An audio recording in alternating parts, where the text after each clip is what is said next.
नमस्कार विद्यार्थी मित्रांनो, माझं नाव अजितेश आणि मी पुन्हा एकदा स्वागत करतो तुमचं सर्वांचं आपल्या मराठी YouTube चॅनलवरती, ज्याचं नाव आहे रायगड मॅथ्स. तर मित्रांनो, आज आपण लेक्चर घेऊन आलो इयत्ता 10वीच्या विद्यार्थ्यांसाठी. इयत्ता 10वी गणित भाग 2 त्यातलं प्रकरण तिसरं वर्तुळ. आणि ह्या प्रकरणातलं आपण सराव संच 3.1 सोडवण्यासाठी आज आपण सुरुवात करणार आहे. सराव संच 3.1 सोडवण्याआधी काही महत्त्वाच्या गोष्टी ह्या सराव संचासाठी जे प्रश्न आपल्या समोर येणार आहेत ते सोडवण्यासाठी काही गोष्टी समजणं पहिला आपल्याला गरजेचं आहे. तर सगळ्यात पहिलं आहे ते स्पर्शिका त्रिज्या प्रमेय आणि सेकंड आहे ते स्पर्शिका खंडाचे गुणधर्म किंवा प्रमेय, काही बोला तरी चालतं. ठीक आहे. आता स्पर्शिका त्रिज्या प्रमेय काय पहिला समजून घ्या. सगळ्यात पहिला म्हणजे स्पर्शिका म्हणजे काय. स्पर्शिका म्हणजे बघा, हे ओ केंद्रबिंदू असलेलं वर्तुळ आहे आणि QR ही एक रेषा आहे, जी QR ही रेषा ओ केंद्रबिंदू असलेल्या वर्तुळाला P बिंदू मध्ये छेदते. ठीक आहे. तर ही QR ही रेषा आहे, ती काय झाली, स्पर्शिका झाली. ठीक आहे. आता आपल्याला वर्तुळाचा आणखी एक गुणधर्म माहिती आहे की केंद्रबिंदू मधून वर्तुळाच्या कडेवरती जेवढे बिंदू आहेत त्या बिंदूपर्यंत जी रेषा असते तिला आपण त्रिज्या बोलतो. म्हणजेच काय, OP ही त्रिज्या झाली. तर स्पर्शिका त्रिज्येचं प्रमेय काय बोलतं, त्रिज्या म्हणजेच OP ही लंब असणार कोणावरती, तर स्पर्शिकेवरती. म्हणजे जे काही QR ही स्पर्शिका आहे आणि ज्या अर्थी OP लंब QR आहे, म्हणजेच हा जो P कोण आहे तो किती अंशाचा तयार होणार, तर 90 अंशाचा तयार होणार. म्हणून कोण OPR हा किती तयार होणार, तर 90 अंशाचा. का 90 अंशाचा तयार होईल, कारण की हा जो OP आहे ती लंब आहे कोणावरती, QR वरती. ठीक आहे.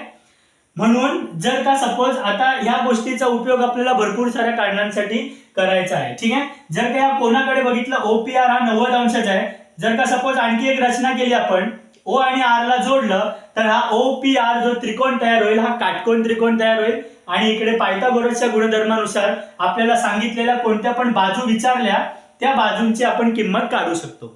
ठीक आहे. हे तर झालं स्पर्शिका त्रिज्येचा प्रमेय. आणखी एक गोष्ट सांगायची झाली म्हणजे एका वर्तुळाच्या कडेवरती जर का एक बिंदू आपण गृहीत धरला तर त्या एका बिंदूतून एकच स्पर्शिका जाऊ शकते. ज्या अर्थी या P बिंदूतून ही OR एकच स्पर्शिका जाऊ शकते, दुसरी स्पर्शिका या बिंदूमधून जाऊ शकत नाही. महत्वाचा गुणधर्म. दुसरा आपल्याकडे जो पॉइंट शिकण्यासारखा आहे तो म्हणजे स्पर्शिका खंडाचे गुणधर्म. स्पर्शिका खंड म्हणजे काय, अच्छा, ज्याप्रमाणे इकडे वर्तुळाच्या कडेवरती एका बिंदूतून एकच स्पर्शिका जात होती, पण जर का आपण वर्तुळापेक्षा बाहेर एक बिंदू गृहीत धरला, सपोज हा P केंद्रबिंदू असलेला वर्तुळ आहे आणि M हा बाह्य बिंदू आहे, तर या बाह्य बिंदू मधून बघा इकडे लक्ष द्या, दोन रेषा पास झाल्यात. ऍक्च्युली एका बिंदू मधून भरपूर साऱ्या रेषा पास होऊ शकतात, पण आपल्याला समजण्याचा उद्देश काय आहे की स्पर्शिका खंड आपल्याला समजून घ्यायचा आहे.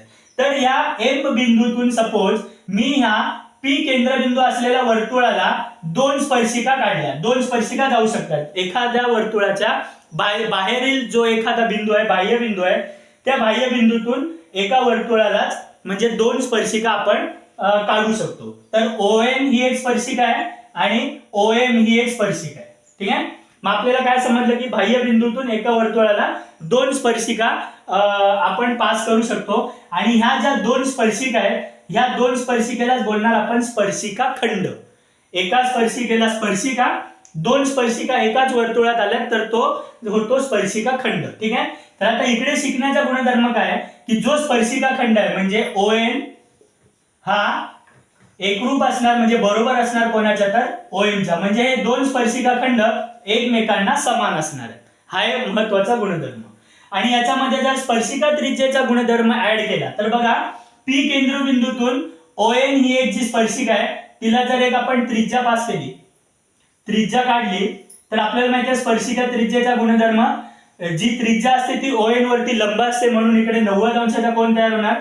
त्याच पद्धतीने PO ही पण एक त्रिज्याच होईल वर्तुळाची, आणि जर का आपण इकडे जॉईन केली हिला तर O बिंदू पण आपल्याला 90 अंशाचाच मिळणार आहे. इकडे 90 अंशाचाच कोन तयार होणार आहे. आता दुसरी गोष्ट समजण्यासारखी काय याच्यातच की सपोज या बाह्य बिंदूला वर्तुळाच्या केंद्रबिंदू पर्यंत आपण जॉईन केला, म्हणजे एकत्र जोडला, तर ह्या रेषेमुळे ह्या पूर्ण स्पर्शिका खंडाच्या आधारे दोन त्रिकोण तयार होतात. हा पहिला त्रिकोण आणि हा दुसरा त्रिकोण, आणि हे दोन्ही पण त्रिकोण काटकोन त्रिकोण असतात. आणि म्हणून आपण इकडे पायथागोरसचा प्रमेय वापरून आपल्याला सपोज पीएम ची व्हॅल्यू विचारली आहे किंवा एनएम ची किंमत काढायला सांगितली आहे, ओएम ची कोणती त्रिज्या काढायला सांगितली ती आपण काढू शकतो.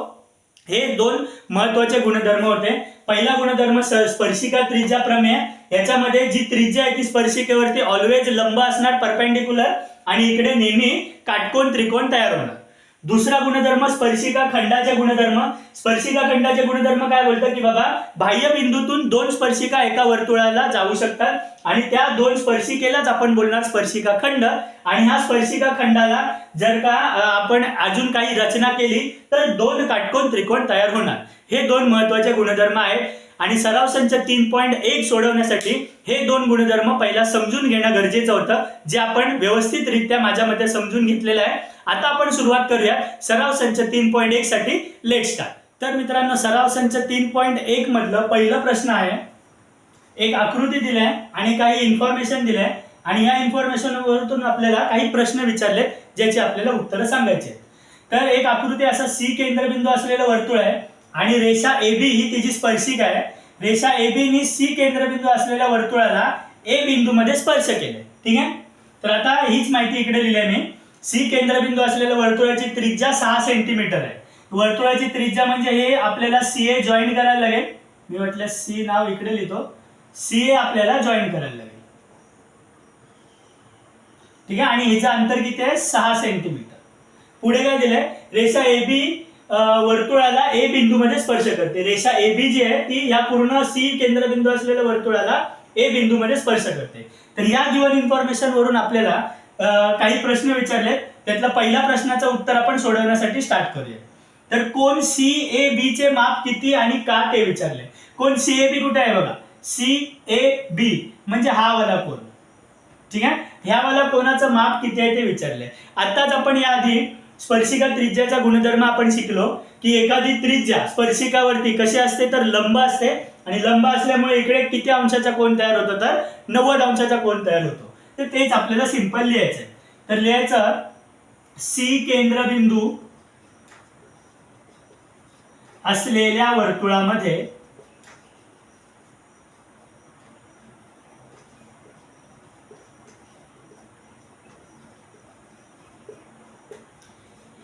AB ही स्पर्शिका आहे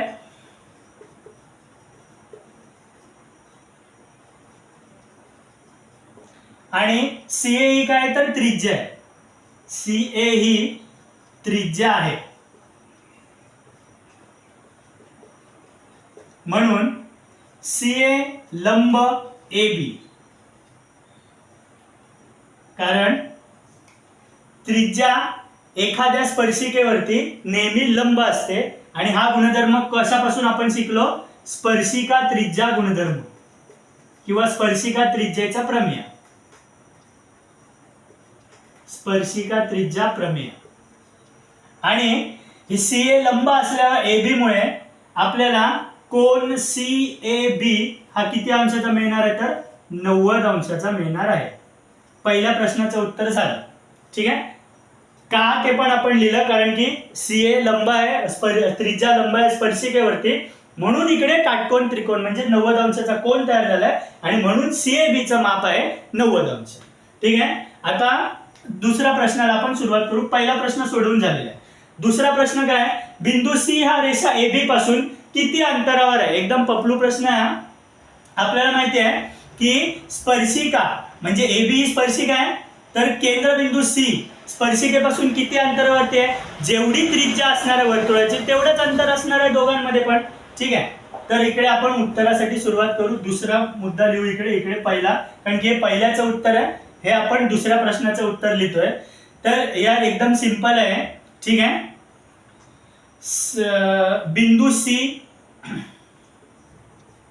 बिंदू C आणि रेषा AB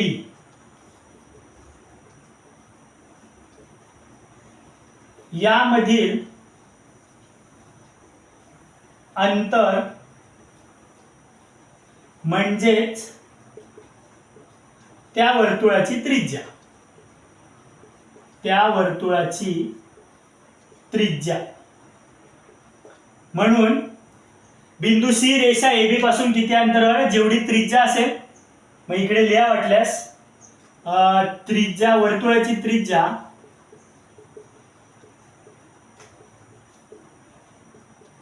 म्हणजेच वर्तुळाची त्रिज्या कोण आहे, सी ए.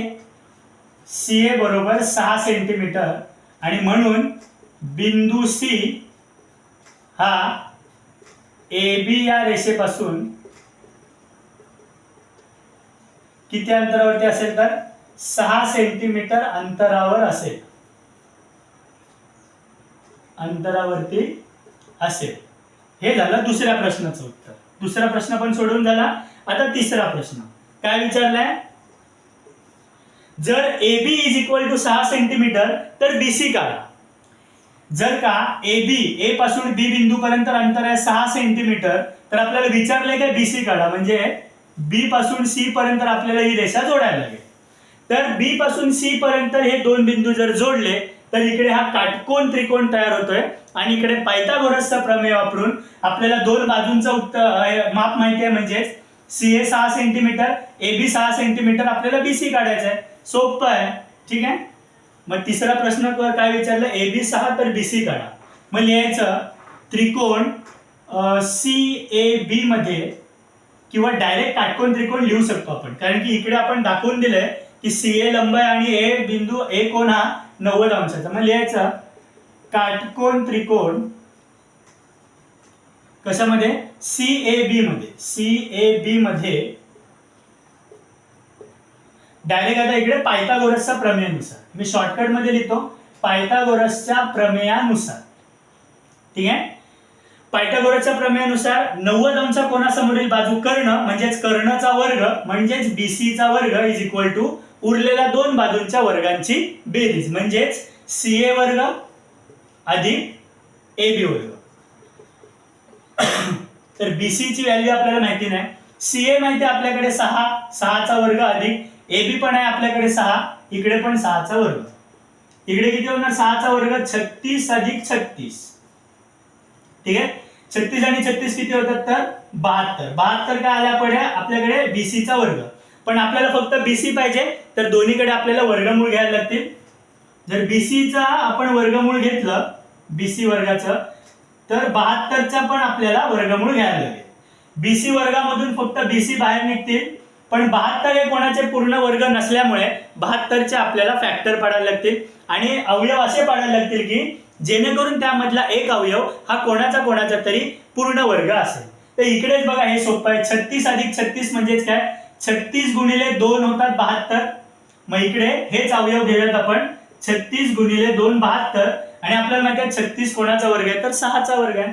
तर जेव्हा 36 वर्गमुळातून बाहेर निघतील तेव्हा हे 6 बाहेर निघतील आणि हे 2 कोणाचा वर्ग नसल्यामुळे हे राहतील वर्गमुळाच्या आतमध्येच, म्हणजे यांच्या डोक्यावरून 6 साइन हटणार नाही. तर हे आलं आपलं बीसीचं अंतर. बीसीचं माप किती आलं, 6 वर्गमुळात 2. तर अशा पद्धतीने आपलं तिसरा प्रश्न पण झालेला आहे सोडून. शेवटचा प्रश्न उरलाय चौथा, ते म्हणजे कोण ए बी सी चे माप किती अंश असेल आणि का. कोण ए बी सी कुठे आहे, ए बी सी म्हणजे हा वाला कोण आपल्याला विचारलाय किती अंशाचा असेल. तर खूप सोपं आहे, पण मी इकडे डिव्हिजन करतो कारण की आपल्याला जागा पुरणार नाही.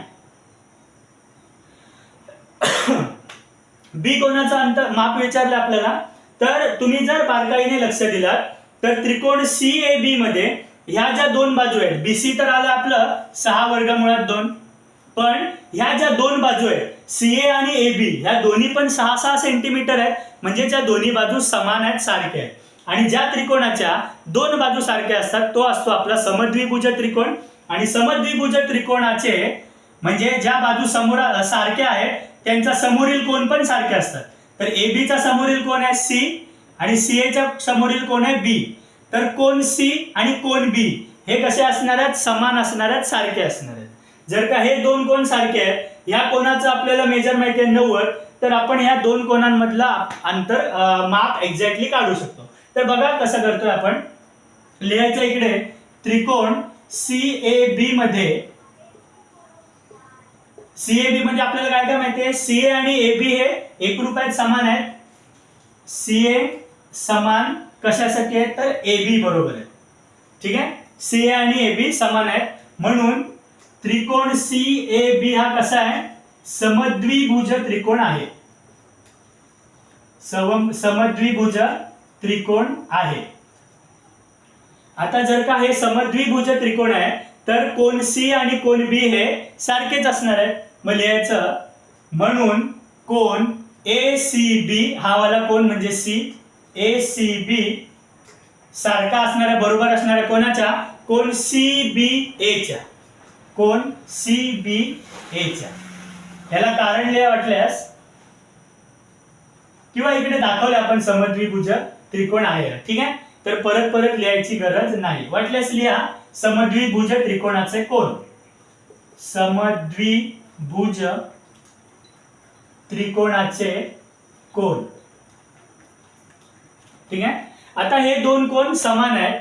ठीक आहे, जर का सपोज हा x असेल तर हा पण xच असणार आहे, म्हणून आपण लिहिणार की कोण ACB बरोबर कोण CBA बरोबर आपण x मानू. आपल्याला x मानायचं आहे. का मानायचं आहे, कारण की आपल्याला B जर कोण काढायचं आहे तर हे दोन्ही पण कोण माहिती असणं गरजेचं आहे. जर एखाद्या त्रिकोणामधले दोन कोण आपल्याला माहिती आहेत तर आपण इझिली त्या त्रिकोणाचा गुणधर्म वापरून, त्रिकोणाचे तिन्ही कोण 180 अंशाचे असतात, तर ऍटलीस्ट एक तरी व्हॅल्यू जर आपण 180 मधून वजा केली तर उरलेले दोन कोण आपले ऑटोमॅटिकली निघतील. तर बघा कसं होतंय, आपण काय केलंय, C आणि B हे दोन्ही पण कोण x मानले. का xच मानलंय, कारण की जेवढा B आहे तेवढाच C पण आहे, म्हणून जर का आपण इकडे x वाजून केलाय तर C पण ऑटोमॅटिकली x होणार आहे. जर का इकडे मी 10 धरला कोण B तर कोण C पण 10 अंशाचाच होणार आहे. ठीक आहे, म्हणून हे दोन्ही पण आपण x मानले. आणि जर का हे दोन्ही पण कोण x मानले तर पूर्ण त्रिकोण CAB मध्ये कोण C, कोण A आणि कोण B हे मिळून किती अंशाचे असणार आहेत, तर 180 अंशाचे असणार आहेत. हा त्रिकोणाचा गुणधर्म आहे. म्हणून लिहायचं कोण, आता तिन्ही पण कोण आपल्याला घ्यायला लागतील, CAB कोण CAB अधिक कोण ACB अधिक कोण कोणता तरी घ्या CBA कोण CBA. हे आपण काय केलं, आणि हे कशा बरोबर असतील तर इज इक्वल टू 180 अंश असतील. हे तिन्ही पण कोण, आता मला इकडे जागा नाही म्हणून हा मुद्दा खाली आलाय. ठीक आहे, तर तुम्ही समजून घ्या की वाटल्यास मी हे रब करू नाही. ठीक आहे, एवढं समजतंय तुम्हाला मे बी. ह्याच्या पुढे कारण लिहा त्रिकोणाचा गुणधर्म, कारण की आपल्याला माहिती आहे त्रिकोणाच्या तिन्ही कोणांची बेरीज कशी असते तर 180 अंश असते. आणि आपण दुसरं काय नाही केलंय, तेच केलंय, कोण C, कोण A आणि कोण B. बघा कोण A, कोण C आणि कोण B यांची बेरीज केल्या, आणि ती बेरीज किती असणार आहे, 180 अंश असणार आहे. कोणता पण त्रिकोण असू दे, त्रिकोणाच्या तिन्ही पण कोणांची बेरीज 180 अंश असते. तर CAB चं माप आपल्याला माहिती आहे, CAB किती आहे तर 90 आहे. इकडे या 90 अधिक ACB आहे आपल्यासाठी ACB x मानलाय आपण त्याला, म्हणून x अधिक दुसरा कोणता आहे CBA हा पण आपण x मानलाय, म्हणून इकडे पण x इज इक्वल टू 180. ठीक आहे, सॉल्व्ह करून घ्या. अजून 90 अधिक x अधिक x किती होणार, 2x इज इक्वल टू 180. आपल्याला फक्त x ची किंमत पाहिजे, तर 90 आहे ते इकडे आपण बरोबरच्या त्या साईडला पाठवू शकतो. कसं होईल, 2x इज इक्वल टू 180 भागिले 180 हे 90 इकडे अधिक आहे, तिकडे जाऊन वजा होणार. मग इकडे वजा 90 झाले, 2x इज इक्वल टू 180 मधून 90 गेले, 90 राहिले. ठीक आहे, आता या रकान्यामध्ये येऊ आपण. 2x इज इक्वल टू 90 अशी सिच्युएशन आहे. मग जर का फक्त आपल्याला x पाहिजे तर हे दोन पण आहेत ते पण आपण बरोबरच्या या साईडला पाठवू शकतो. 2x बरोबर मल्टिपल आहे, तिकडे जाऊन डिवाइड होणार. मग कसं होईल, इकडे x इज इक्वल टू 90 भागिले 2 होतील. 2ने जर 90 ला भाग लावला तर इकडे 45 उत्तर येते, म्हणजे x ची किंमत किती आली, 45. म्हणजे दोन्ही पण कोण C आणि कोण B हे कसे असणार आहेत, 45 अंशाचे असणार आहेत. आता इकडे लिहायला जागा नाही उरले तर तुम्ही इकडे स्टेटमेंट लिहा की कोण ABC चे माप किती असणार आहे, x बरोबर 45 अंश असणार आहे. तर अशा पद्धतीने आपला पहिला प्रश्न सोडवून झालेला आहे. थोडासा लेंदी प्रश्न होता, कारण की 4 सब क्वेश्चन होते याच्यामध्ये आणि 4ही कारण लिहिणं आणि तुम्हाला समजावणं गरजेचं होतं. म्हणून आपल्या बोर्डमध्ये थोडीशी जागा आपल्याला कमी पडली. आय होप की तुम्ही समजून घ्या. इकडेच थोडीशी फक्त गिचमीड झालेली आहे आणि हा काय गुणधर्म नवीन नाही. ठीक आहे, हा आपल्याला त्रिकोणाचा गुणधर्म 180 कोण, त्रिकोणाच्या तिन्ही कोणांच्या मापांची बेरीज 180 अंश असते. तोच गुणधर्म आपण वापरला, काय नवीन ब्रह्मास्त्र का दुसरा कोणता नवीन अस्त्र आणून इकडे लढाई नाही केली. ठीक आहे, तर अशा पद्धतीने पहिला प्रश्न आपला सोडवून झालेला आहे. आता बघूयात आपण प्रश्न क्रमांक 2. तर मित्रांनो प्रश्न क्रमांक 2 आहे, एक आकृती दिली अगेन. आता मी पूर्ण प्रश्न नाही लिहित बसलोय कारण की आपल्याला जागा पुरेशी होत नाही. त्यामुळे या प्रश्नामध्ये जी गिवन इन्फॉर्मेशन म्हणजे जे दिलेलं आहे ते जे इम्पॉर्टंट आहे आपल्याला क्वेश्चन सोडवण्यासाठी तेवढंच मी फक्त लिहिलंय. आता बघा, ओ केंद्रबिंदू असलेलं एक वर्तुळ आहे आणि आर हा बाह्य बिंदू आहे. त्याच्यातून दोन स्पर्शिका खंड आहेत, आर एम आणि आर एन, जे या पूर्ण वर्तुळाला एम आणि एन या अनुक्रमे ह्या दोन बिंदूंमध्ये छेद देतात. म्हणजेच आर एम आणि आर एन हे काय झाले, दोन्ही पण स्पर्शिका खंड झाले. त्यातल्या त्यात आपल्याला ओ आर ची आपल्याला मेजर दिले 10 सेंटीमीटर, ओ आर दिलाय 10 व वर्तुळाच्या त्रिज्या 5 सेंटीमीटर दिले.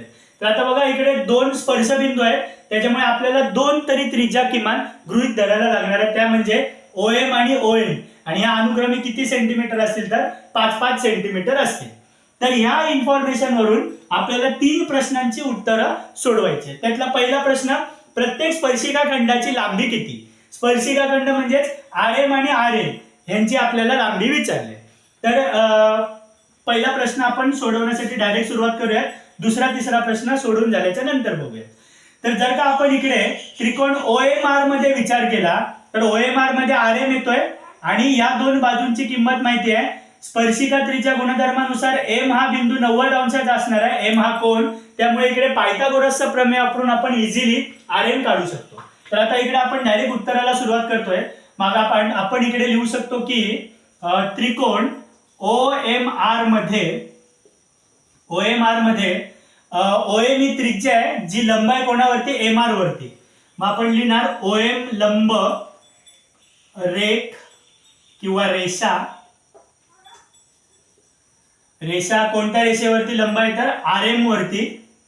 म्हणून इकडे जो काही एम कोन तयार होणार आहे, म्हणून मेजर ऑफ अँगल एम हा कसा असणार आहे तर 90 अंशाचा. म्हणजेच ओ एम आर हा एक काटकोन त्रिकोण आहे, म्हणून आपण लिहिणार इकडे. म्हणून डायरेक्ट आता मी पायथागोरसचा प्रमेय इकडे वापरतोय. 90 अंश कोणासमोरची बाजू म्हणजे कर्ण, कर्णचा वर्ग म्हणजेच ओ आर चा वर्ग इज इक्वल टू उरलेल्या दोन बाजूंच्या वर्गांची बेरीज म्हणजेच ओ एम चा वर्ग अधिक आर एम चा वर्ग. ठीक आहे, ओ आर हा कर्ण आहे, तर कर्णाची व्हॅल्यू आपल्याला दिली ती म्हणजे 10 सेंटीमीटर म्हणजे 10 चा वर्ग is equal to O M आहे 5 चा वर्ग अधिक आर एम वर्ग तसेच्या तसं. 10 चा वर्ग होणार इकडे 100 इज इक्वल टू 5 चा वर्ग होणार 25 अधिक आर एम चा वर्ग. फक्त आर एम पाहिजे तर 25 ला आपल्याला शिफ्ट करायला लागतील बरोबरच्या या साईडला. तर हे इकडे प्लस मध्ये आहे, बरोबरच्या इकडे येऊन मायनस होतील. म्हणजेच 100 वजा 25 is equal to R M वर्ग अशी कंडिशन होईल. 100 मधनं 25 गेले, राहिले किती तर 75 is equal to R M वर्ग. आता आपल्याला फक्त आर एम पाहिजे तर आपल्याला वर्गमूळ घ्यायला लागेल. इकडेच सॉल्व्ह करू म्हणजे हा प्रश्न इकडेच निपटून जाईल. दुसरा प्रश्न इकडे सोडू आणि तिसरा प्रश्न इकडे सोडू. 3 प्रश्न आहेत म्हणजे आपल्याला ह्या प्रश्नासाठी जागा बरोबर होईल. इकडे आपल्याला फक्त आर एम पाहिजे तर दोन्हीकडे वर्गमूळ घ्यायला लागेल. तर आर एम चा वर्गमूळ घेऊन फक्त आर एम ही बाहेर निघतील. 75 मात्र कोणाचे वर्ग नाही आहेत पूर्ण वर्ग. त्यामुळे आपल्याला इकडे अगेन काय करायला लागेल तर याचे फॅक्टर म्हणजे अवयव काढायला लागतील आणि यातला एक अवयव असा घ्यायला लागेल की जो कोणाचा तरी पूर्ण वर्ग आहे. तर कसं होईल बघा, 75 ला पण आपण वर्गमुळात घेऊ is equal to R M वर्गाला पण वर्गमुळात घेऊ. इकडे तुम्ही कारण लिहा दोन्ही बाजूस वर्गमूळ घेऊन. आता मी लिहित नाही बसत, इकडे जागा पण आहे, वेळ पुरत नाही आणि वेळही पुरत नाही आपल्याला. ठीक आहे, तर 75 चे काय फॅक्टर काढू शकतो आपण तर 25 त्रिक 75 होतात. जर का तुम्हाला टेबल पाठ पाहिजेत यासाठी, नाहीतर मग तुम्ही 75 चे असे अवयव पद्धतीने अवयव काढून बघू शकता. तर 25 त्रिक 75 होतात आणि मला माहिती आहे 25 हा पूर्ण वर्ग आहे 5 चा, त्यामुळे मी हीच फॅक्टरची जोडी घेतोय. 75 च्या जागी 25 गुणिले 3 इज इक्वल टू, आता या आर एम मधना हे 2 आणि हे वर्गमूळ डायरेक्ट कट होईल. इकडे फक्त आर एमच राहील. ठीक आहे, 25 आणि 3 यामधले 25 जे आहेत ते बाहेर निघू शकतात वर्गमुळाच्या, 3 नाही निघू शकत. जेव्हा 25 वर्गमुळाच्या बाहेर निघतील तेव्हा ते 5 निघतील बाहेर, कारण की 25 हा 5चा वर्ग आहे आणि हे मात्र वर्गमुळात 3च राहतील. Is equal to R M. म्हणजेच काय आपल्याला आर एम ची व्हॅल्यू मिळाली किती तर 5 वर्गमुळात 3. 5 वर्गमुळात 3 सेंटीमीटर. ठीक आहे. आता आपल्याला माहिती आहे आर एम जेवढा असणार आहे तेवढाच आर एन पण असणार आहे. मग इकडे लिहा वाटल्यास, म्हणून R M is equal to R N. का इकडे कारण लिहा स्पर्शिका खंडाचा गुणधर्म. स्पर्शिका खंडाचे गुणधर्म. स्पर्शिका खंडाच्या गुणधर्मानुसार म्हणून आर एन पण किती होईल तर 5 वर्गमुळात 3 सेंटीमीटर होऊन जाईल आर एन पण. तर आर एन म्हणजेच प्रत्येक स्पर्शिका खंडाची लांबी तर आपण इकडे फाइंड आउट केल्या, काढून दाखवले. आता कोण एम आर ओ चे माप किती? कोण एम आर ओ, दुसरा प्रश्न सोडवण्यासाठी आपण सुरुवात केलेली आहे. एम आर ओ कुठे? M R O, M R O म्हणजे हा आतला वाला कोन. ठीक आहे, पूर्ण मोठा नाही, हा आतला. एम आर ओ म्हणजे ह्या त्रिकोणामधला कोन होईल. ठीक आहे, एम आर ओ आपल्याला काढायचा आहे. तर का तुम्ही नीट बारकाईने विचार केला तर हे खूप सोपा प्रश्न आहे आर काढण्यासाठी. कोण आर कसा काढणार? आता बघा इकडे नाही हा समद्विभुज त्रिकोण आहे, नाही कोणता त्रिकोण आहे. ठीक आहे, पण डायरेक्ट आपल्याला आर कोणाचा मेजर आपण काढू शकतो. जर का आपल्याला आपण शिकलोय 30 अंश, 60 अंश, 90 अंश कोणाचे गुणधर्म किंवा प्रमेय शिकलोय, तर आपल्याला माहिती आहे 30 अंश कोणासमोरील बाजू ही कर्णाच्या अर्धी असते आणि 60 अंश कोणासमोरील बाजू ही कर्णाच्या वर्गमुळात 3/2 पट असते. हे तुमच्या लक्षात असणं गरजेचं आहे. हे गुणधर्म आयुष्यात कधी विसरू नका. 10thला तर विसरूच नका, कारण की 10वी पूर्ण कोणताही गुणधर्म कधीही अप्लाय करून आपल्याला काही गणित सोडवायला लागतात. हे त्याच्याच एक प्रतीक आहे, त्याच्याच एक उदाहरण आहे तुमच्या पुढे. तर बघा एम आर ओ चा जर विचार केला तर ही बाजू ओ एम जी आहे ती 5 सेंटीमीटर आहे आणि ओ आर आहे ही 10 सेंटीमीटर आहे. हा एम 90 अंशाचा आहे. 90 अंश कोणासमोरील बाजू हा कर्ण असतो. ओ आर हा कर्ण आहे 10 सेंटीमीटर आणि ही जी ओ एम बाजू आहे ही कर्णाच्या अर्धी आहे. इकडे 10 आहेत म्हणजे इकडे 5 आहे, म्हणजे निम्मे आहे, अर्धे आहे. आणि ही बाजू कोणत्या कोणासमोर आहे तर आर कोणासमोर आहे. म्हणून आपल्याला माहिती आहे की ज्या कोणासमोरील बाजू कर्णाच्या अर्धी असते तो कोण 30 अंशाचा असतो. 30 अंश कोणासमोरील बाजू कर्णाच्या अर्धी असते, म्हणजेच आपला आर कोण किती होणार तर 30 अंशाचाच होणार. त्याच पद्धतीने इकडे पण त्रिकोण ओ आर एन मध्ये पण तसंच होईल. ठीक आहे, त्रिकोण ओ आर एन मध्ये काय होईल? आता बघा हा कर्ण आहे, 90 अंश कोण कोणता आहे? एन आहे. 90 अंश कोणासमोरील बाजू कोण असते तर कर्ण, तर ओ आर पूर्ण कर्ण झाला. आणि जर का तुम्ही विचार केला तर ही बाजू ओ एन बाजू ही कर्णाच्या अर्धी आहे. इकडे 10 आहे तर इकडे 5 आहे. मग जी बाजू अर्धी आहे कर्णाच्या त्या बाजू समोरील कोण म्हणजे हा वाला कोण पण किती असणार आहे तर 30 अंशाचाच असणार आहे.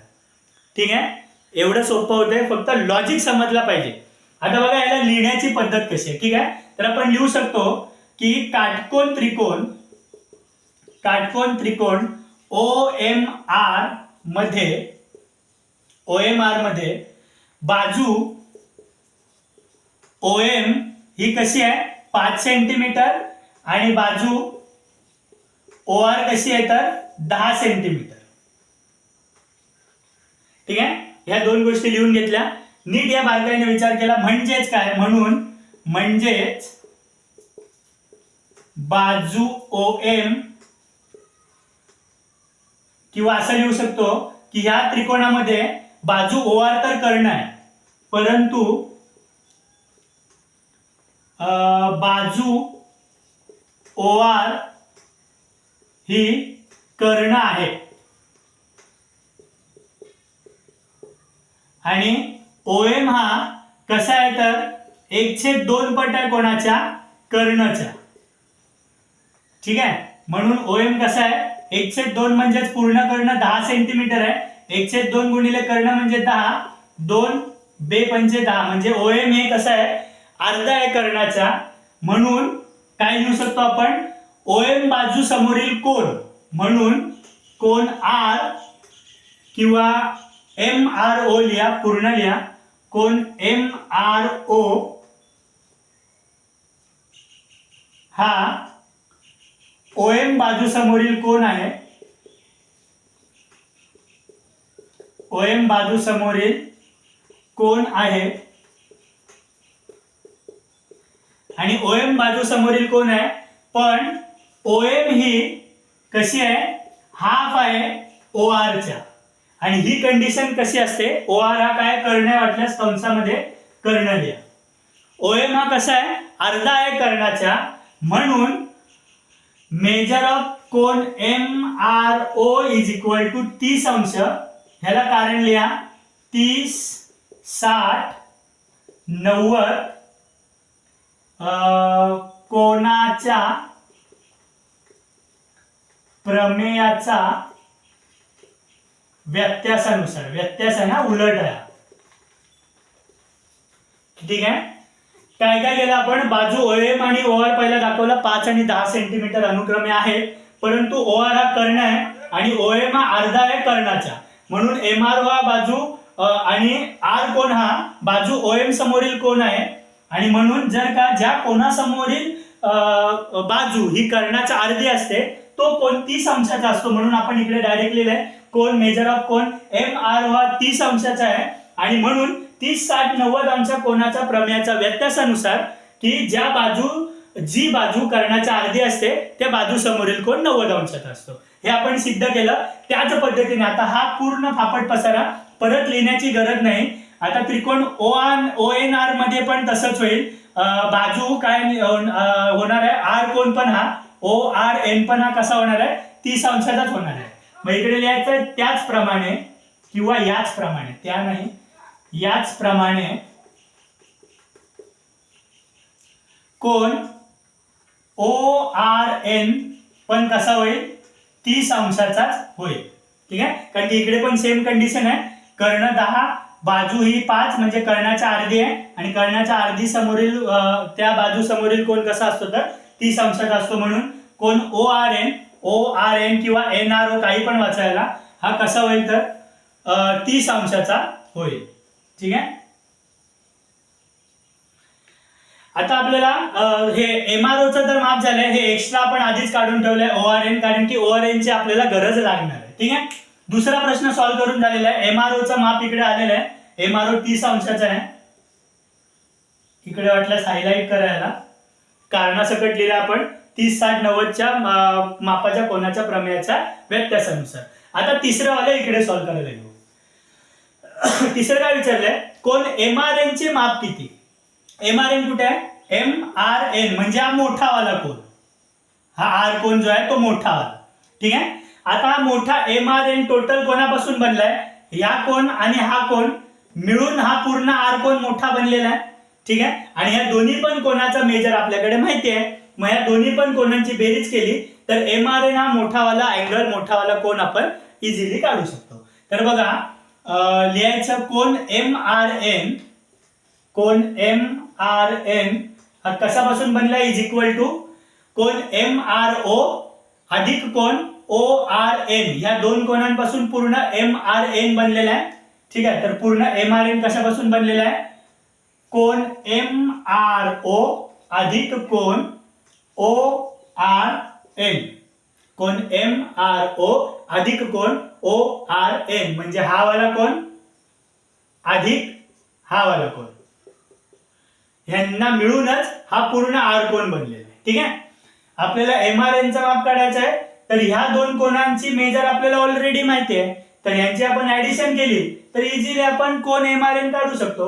MRO आपण इकडेच काढलाय 30 आहे अधिक ORN पण इकडे काढलाय 30 अंश आहे, म्हणून कोण MRN हा पूर्ण कसा असेल 30 अधिक 30 किती होतात तर 60 अंश.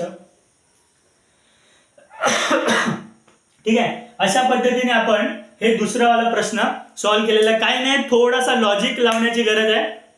तुम्हाला या सगळ्या गोष्टी पहिल्यापासून माहिती असतात, परंतु तुम्ही कन्फ्युजन कुठे होतात की जिथे लॉजिक लावायचा टाइम येतो तेव्हा तुम्ही तुमच्याच उत्तरावरती शुअर नसतात की बाबा हे काय. आता बघा इकडे आपण कोणाचा 30, 60 अंश 90 अंश कोणाचा वापर केलाय.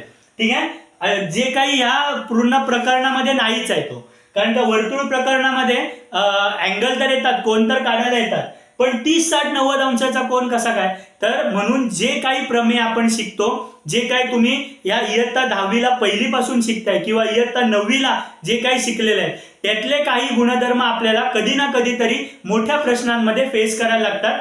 आणि अशा पद्धतीने आपण म्हणून पुराणा अभ्यास कधी विसरायचा नसतो. पाठीमागचा सपाट आणि पुढचा पाठ ही जर परिस्थिती तुम्ही ठेवली तर तुम्हाला नक्कीच अडथळा येण्याची शक्यता आहे. म्हणून जे तुम्ही शिकता मन लावून शिका, कॉन्सन्ट्रेट करा आणि आपल्याबरोबरच जर का तुम्ही सोडवण्यासाठी प्रॅक्टिस केली तर नक्कीच तुम्हाला कोणताच विषय कठीण जाणार नाही, गणिताच्या बाबतीत तरी. आता आपण तर मित्रांनो आज आपण इकडेच आपला लेक्चर थांबूयात. उरलेले जे 2 प्रश्न आहेत उर्वरित ते आपण नेक्स्ट लेक्चरमध्ये कव्हर करूयात, कारण की ऑलरेडी हा व्हिडिओ खूप लेंदी झालेला आहे आणि अजून जर घेतला तर लगभग 1 तासाचा व्हिडिओ येईल जो तुम्हाला पण बघायला कंटाळेल. तर आजच्यासाठी एवढंच. भेटूयात नेक्स्ट लेक्चरमध्ये उरलेले 2 प्रश्न घेऊन. Good bye, have a nice day.